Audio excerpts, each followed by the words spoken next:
উনি কিন্তু খেলাধুলা নিয়ে এখন থেকে উনি কাজ করবেন, বাংলাদেশের সার্বিক খেলাধুলার বিষয়গুলো নিয়ে কাজ করবেন।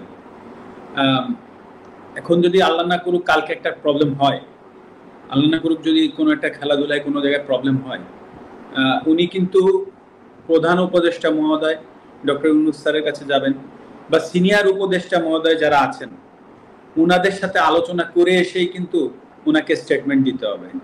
It's very simple. কারণ উনি একটা দায়িত্বশীল জায়গায় আছেন, তো হুট করেই একটা সমস্যার সমাধান উনি একা কিন্তু এসে এই আপনাদের সামনে মানে প্রেসের সামনে হুট করে বলে ফেলতে পারবে না। তো দায়িত্বশীল জায়গাগুলোই কিন্তু অনেক কিছু চিন্তা করে কথা বলতে হয়।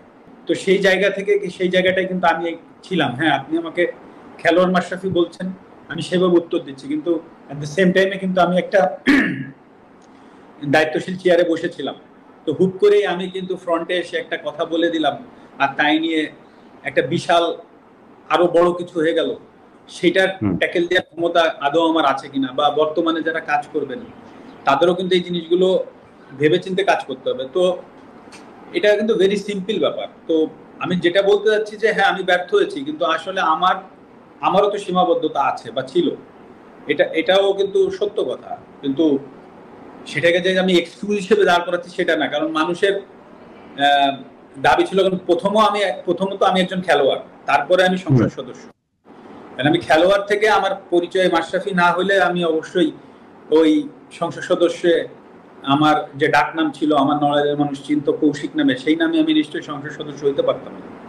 তো খেলোয়াড় মাশরাফির জায়গায় যে আমি ব্যর্থ হয়েছি সেটা কিন্তু আমি একবারও বলছি না। বাট আপনি এট দ্য সেম টাইমে ভাবেন যে আমি একটা সংসদ সদস্য ছিলাম একজন, সেই পজিশন থেকে হুট করে আমি একটা মন্তব্য করার থেকে বরঞ্চ আমি ওইখানে যে সমাধানের চেষ্টা করাটা আমার জন্য আরো ইজি হইতো, বা আমি সেটাই চেষ্টা করেছি, সেটা হয়তো আমি পারিনি।